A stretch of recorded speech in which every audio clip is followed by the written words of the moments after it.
আজকের ব্লগটা একটু অন্যরকম। আজকে আমি ভাবছি একটু ইফতার দেব। তো সেখানে ১২-১৫ জন হবে। এটা প্ল্যান করেই আমি এগিয়েছি। তো আলুর চপ বানাবো বলে আলু কেটে নিয়ে কুকারে বসিয়ে দিলাম। আলুটা সিটি দিয়ে ম্যাশ করে নেব। আর কিছুটা ফিরনি বানাবো।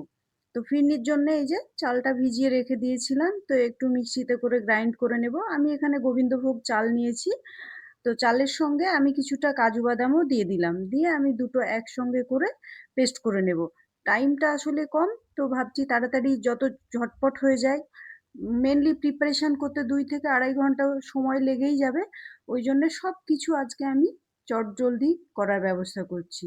তো মিক্সির জার থেকে আমি বাটির মধ্যে চালের পেস্টটাকে ট্রান্সফার করে নিচ্ছি।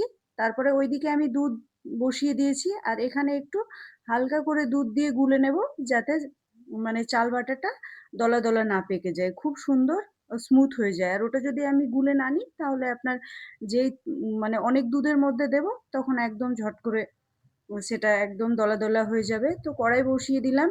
আমি খুব সুন্দর একটা নতুন কড়াই কিনেছি বন্ধুরা, আপনারাও দেখুন। আর এখানে দুধটা দিয়ে দিলাম। আমি এখানে প্রায় ২ লিটার দুধ মেরে রেখেছিলাম। তো দুটো পাত্রে দুধ ছিল। তো দুধটা গরম হতে থাক, ততক্ষণে আমার আলু সেদ্ধ হয়ে গেছে।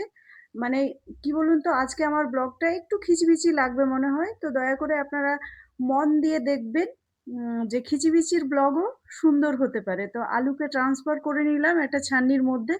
তো একটু ঠান্ডা হোক। আর এইদিকে দুধ বয়েল হয়ে গেছে। দুধের মধ্যে আমি বেটে রাখা গোবিন্দভোগ চাল আর কাজু বাদামটা দিয়ে দিলাম। দিয়ে আমি কন্টিনিউ এটাকে নাড়তে থাকবো, তলায় যেন ধরে না যায়। তবে আমি এটা ভয়েস ওভার দিচ্ছি তাই আপনাদেরকে বলছি। কড়াইটা এতটাই ভালো, তলায় কিন্তু লাগছে না। আর আমার নতুন পদ্ধতি, নতুন না, এটা আমার শাশুড়ি আম্মার থেকে শেখা। মানে এইভাবে গরম আলু আমি গ্লাসে করেই ম্যাশ করি, কোনো ম্যাশার ইউজ করি না। আর এইদিকে আমার ফিরনি অলমোস্ট ডান হয়ে গেছে। তো একটু বারবার করে দেখে নিচ্ছি। তো এর মধ্যে মনে হয় এখনো মিষ্টিটা দেওয়া হয়নি, তো আমি এখানে দিয়ে দিলাম একটু কনডেন্স মিল্ক। যত মানে দুধের পরিমাণটা বাড়বে ফিরনি তত টেস্টি হয়। আর এখানে আমি দিয়ে দিলাম গুড়। আর দেব খুব অল্প পরিমাণে চিনি। তো আমি সব সময় খেজুরের গুড়টাই ব্যবহার করি। আর আমি খেজুরের গুড় সব সময় ৪ লিটার ৬ লিটার করে ফ্রিজে স্টক রাখি, কেন আমার খেজুরের গুড় ভীষণ পছন্দ লাগে। আচারেও বানাই খেজুরের গুড় দিয়ে। তো এবার যেহেতু গুড়গুলো গুলবে তার জন্য আমি নাড়াতে থাকবো। আর এইদিকে দেখছেন বন্ধুরা, আমি গ্যাস জ্বালিয়ে দিয়েছি। তো এখানেও আমি কড়াই বসিয়ে দিলাম। কড়াইয়ে সর্ষের তেল দিয়ে দিলাম পরিমাণ মতো। আর ৪ টে শুকনো লঙ্কা আমি ভেজে নেব। এটা আমি চপের জন্যে রেডি করছি। আর আমার পাশের ওভেনে কিন্তু ওইদিকে ফিরনি রেডি হচ্ছে। তো আমি ফিরনিটা একটু মানে যেন জমা জমা না হয় এইরকম রাখবো, কেন সবাইকে তুলে দিতে হবে। আর এখানে আমি ৩ টে পেঁয়াজ কেটে নিয়েছিলাম মিডিয়াম সাইজ। তো আমি এখানে ২ টো পেঁয়াজ ইউজ করলাম। হ্যাঁ, তার সঙ্গে আমি একটু সয়াবিন রেখেছিলাম যেন আলুর চপটা টেস্ট হয়। তো তার জন্য সয়াবিনটা আমি একটা সিটি দিয়ে নিয়েছিলাম। পেঁয়াজ দিয়ে খুব ভালোভাবে চপটাকে ভুনে নেব, মানে মশলাটা। তার সঙ্গে কিছুটা কাঁচা লঙ্কা দিলাম, পরিমাণ মতো লবণ। ঝালটা আপনারা আপনাদের ইচ্ছে মতো দিতে পারেন। এখানে দিয়ে দিলাম ধনে গুঁড়ো, জিরে গুঁড়ো। আর এইদিকে দিলাম গরম মশলার গুঁড়ো। তো তারপরে আমি আবার মশলাটাকে কন্টিনিউ নাড়াতে থাকবো। লাল লঙ্কার গুঁড়োও দিলাম। দিয়ে আমি খুব ভালোভাবে নেড়ে নেব, যাতে মশলা থেকে গন্ধটা একদম বেরিয়ে যায়। তো মশলাতে তেল ছেড়ে দিয়েছে। এবার আমি যে আলুটা ম্যাশ করে রেখেছিলাম পুরোটাই আমি ঢেলে দেব। দিয়ে আবারও নেড়ে দেব। আসলে কি বলুন তো, এখন তো নতুন আলু, আলুর জলটা আছে বলে মানে যেই ঠান্ডা হয়ে গেছে আলুটা একটু টাইট হয়ে গেছে। তো এই গরমের মধ্যে আবার দিলে ঠিক হয়ে যাবে। হয়তো আমি ভিডিওটা কেটে কেটে আপনাদেরকে মানে ২ মিনিট ৫ মিনিট দেখাচ্ছি, কিন্তু সময় লেগেছে প্রচুর। তো আমি এইভাবে খুব ভালোভাবে ম্যাশ করে নেব। আর আমি এখানে লবণটা আমার পরিমাণ মতো ইউজ করেছি। যেহেতু রোজা, লবণ টেস্ট করা যাবে না। তো ওইদিকে আমি আলুটাকে ঠান্ডা হতে রেখে দিয়েছি। আর এইদিকে আমার ফিরনি কিন্তু একদম কমপ্লিট হয়ে গেছে। তো আমি এবার ফিরনিটা নামিয়ে নেব। তো একটু বাটিতে ট্রান্সফার করে আপনাদেরকে দেখালাম যে দেখুন এই থিকনেস মতো আমি রেখেছি। এটা অটোমেটিক সেট হয়ে যাবে। আমি অনেক কটি জায়গাতেই সেট করব, যেহেতু আমার সময়টা কম। তো তার জন্যে ফিরনির কড়াই নামিয়ে নিলাম। আর এইদিকে আমার এই যে চপের হয়ে গেছে, একেও আমি থালাতে তুলে নিয়ে ঠান্ডা করে নেব, না হলে চপ বাইন্ডিং করতে গিয়ে অসুবিধা হবে। তো আমি একটা স্টিলের থালার মধ্যে তুলে কিছুটা টাইম ফ্যানের হাওয়াতে রেখে দেব। তো আমি শুকনো যে লঙ্কাটা নিয়েছিলাম সেটার ব্যবহার করিনি, কেন ঝালটা আমার মনে হলো প্রচণ্ড বেশি হয়ে গেছে। তো আর ঝাল দিলে রোজার সময় বেশি খেলে অসুবিধা হবে। তো হাতের মধ্যে একটু হালকা করে তেল গ্রিজ করে নিয়েছিলাম, তারপরে আমি চপের শেপ দিয়ে দিচ্ছি। এইভাবে আপনারা চপ বানিয়ে দেখবেন, চপ কিন্তু ভীষণ টেস্ট হয়। আর আমি কিন্তু চপটা বরাবরই ভীষণ সুন্দর বানাই। তো চলুন সবগুলো চপ আমি শেপ দিয়ে নিই। তো সব যে চপ আমার একদম শেপ দেওয়া হয়ে গেছে। তো আরো কিছুটা বাকি আছে, ওইগুলোও করে নিই। এবার করে নেব একটা ব্যাটার। ব্যাটারে পরিমাণ মতো লঙ্কার গুঁড়ো, হলুদ গুঁড়ো, ধনে জিরে গুঁড়ো, তার সঙ্গে দিয়ে দেব লবণ। তারপরে আমি দেব বেসন। আমি এখানে মানে আমার চামচের সাহায্যে মেপে মেপে দিচ্ছি। আপনারা যতটা আপনাদের লাগবে, হ্যাঁ, তার সঙ্গে একটা ছোট্ট টিপস দিয়ে দিই, চালের গুঁড়ো দেবেন। এখানে খাবার সোডা ব্যবহার করার কোনো দরকার নেই। খাবার সোডা ব্যবহার করলে চপে প্রচুর তেল টানে। আর তারপরে আমি এটাকে জল দিয়ে আলতো হাতে নেড়ে নেব খুব ভালোভাবে। হ্যাঁ, তবে আপনারা যদি চান তাহলে ব্যাটারটাকে আধা ঘন্টা কিংবা ৪৫ মিনিট আগে করে নেবেন। তাহলে চপটা আরও সুন্দর হবে। আর প্লিজ কেউ এখানে আপনারা খাবার সোডার ব্যবহারটা করবেন না। খাবার সোডাতে প্রচুর তেল টানে। আর দিয়ে দিলাম পরিমাণ মতো লবণ। আর তেলটা যখন গরম হবে তখন আমরা কিছুটা তেল দিয়ে দেবো। গরম তেল দিলে চপের উম এটা খুব মুচমুচে হয়। তো তেলটা আমি চেক করে নিচ্ছি গরম হয়েছে না, যথেষ্ট গরম হয়ে গেছে। তো আমি দিয়ে দিলাম, দিয়ে এটাকে খুব ভালোভাবে নেড়ে নিতে হবে, তবে ব্যাটারটা সুন্দর হবে।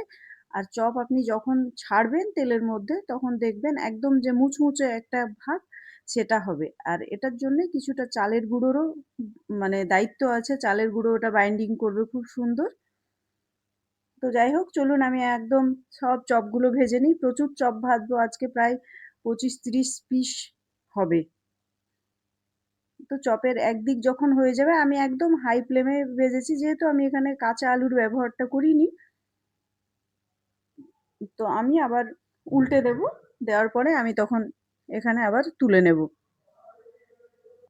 তো চপগুলো আমি একদম গোল্ডেন ব্রাউন হওয়া পর্যন্ত অপেক্ষা করব। আর আপনারা আরও ক্রিপসি করার জন্যে হলে একবার তুলে নেবেন, তারপরে ২-৪ মিনিট পরে আরও একবার ভেজে নেবেন, এটাতে আরও চপটা সুন্দর হবে। তো আমার যেহেতু সময় কম, আমি বারবার একই কথা বলছি, তো সেই জন্য আমি একবার ভেজে তুলে নেব। আর একটা পেপার দিয়ে নিয়েছি, টিস্যু পেপার নেই বাড়িতে, তো এক্সট্রা তেল যেটা অ্যাবজর্ব হয়ে যাবে। যদিও রোজার সময় এসবগুলো খাওয়া উচিত না, তবুও একটু ঠান্ডা ঠান্ডা আছে বলে বেশ ভালোই লাগে। আর এইদিকে কড়াইয়ে আবার গপ গপ করে তেল ছেড়ে দিলাম, তার সঙ্গে কিছুটা পেঁয়াজ দিয়ে দিলাম। এখানে আমি তেলে দেব ঘুগনি। মটরটা সেদ্ধ করে রেখে দিয়েছিলাম, তার সঙ্গে দুটো আলুও ছিল। তো আলুটা আমি ওই যে ছাঁকনির সাহায্যেই কুচিয়ে গুটিয়ে ভেঙে নিচ্ছি। তো এখানেও আমি গ্লাসের ব্যবহারটাই করছি। আমার ম্যাশার খুব একটা পছন্দ না, পছন্দ না না নেই বাড়িতে, মেন কথা।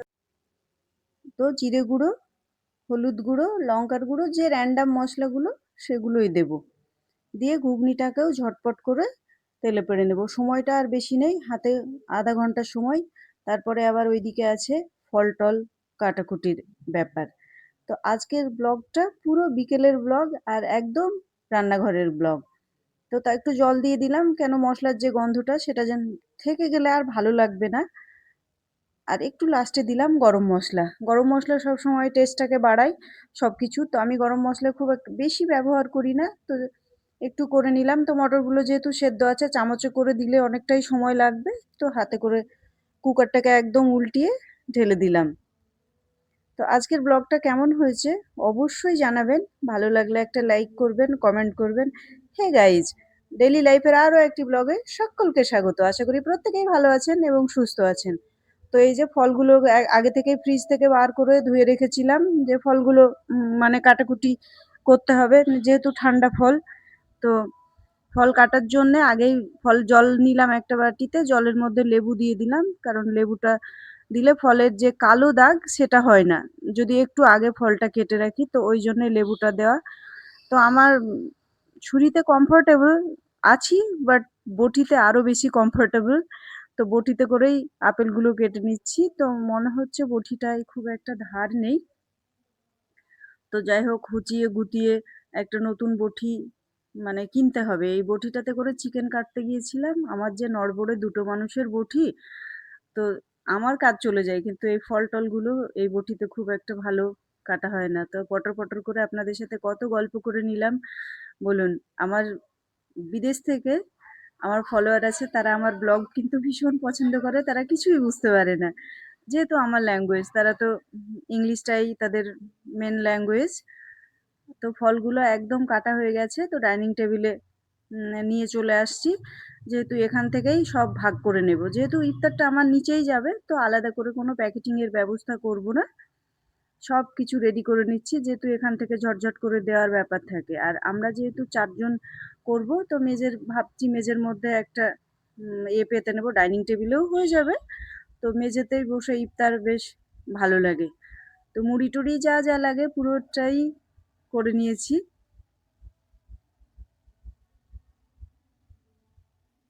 বলুন, হয়তো রোজার সময় একটু কষ্ট হয় ইফতারের, কিন্তু ইফতার দিতে এ করতে বেশ ভালোই লাগে। তো আমাদের বাড়ির জন্যে একদম প্লেটগুলোকে সাজিয়ে নিচ্ছি। আমি, আমার হাসব্যান্ড, আমার বোন, বোনের বর, আমরা বাড়িতেই ইফতার করব। তো আমি ড্রয়িং রুমেই বিছানার চাদরটা পেতে নিলাম। আর সারাদিন মানে ইফতারের পরে ইফতার না, রোজা রাখার পরে বিকেলটা একটু ক্লান্ত, ক্লান্ত মনে হয়। তো যাই হোক, রোজা-টোজা ইফতার-টিফতার ভেঙে একটু মেলায় গিয়েছিলাম, একটু ছোট্ট করে কেনাকাটা ছিল বলে। তো মেলায় গিয়ে আপনাদের সঙ্গে একটু জিলিপি শেয়ার করলাম। আর এই যে দেখছেন, বাইকে করে আমি একটু বাজারে গিয়েছিলাম।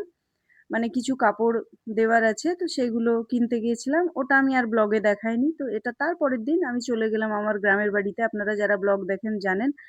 আর এই যে আমার কি বলবো সেজুতি। তো আমার ব্লগটা ভালো লাগলে অবশ্যই লাইক, শেয়ার, কমেন্টস করবেন। আর এই যে আমার সেজুতিকে নিয়ে দিন-রাত কচলাকচলি। সে গ্রামে কিন্তু আমার সঙ্গী। আমি তো জানেন যে শহরেও থাকি, গ্রামেও থাকি। দিয়ে আমার একটু জায়ের বাড়ি চলে গিয়েছিলাম। তো গ্রামের পরিবেশটা আপনাদের ঝটঝট করে একটু দেখিয়ে নিলাম। তো আমার এই যে ভাবি হচ্ছেন, ইনি চুলোর মধ্যে রান্না করছেন। তো জানেন গ্রামে এইভাবেই রান্না-বান্না হয়।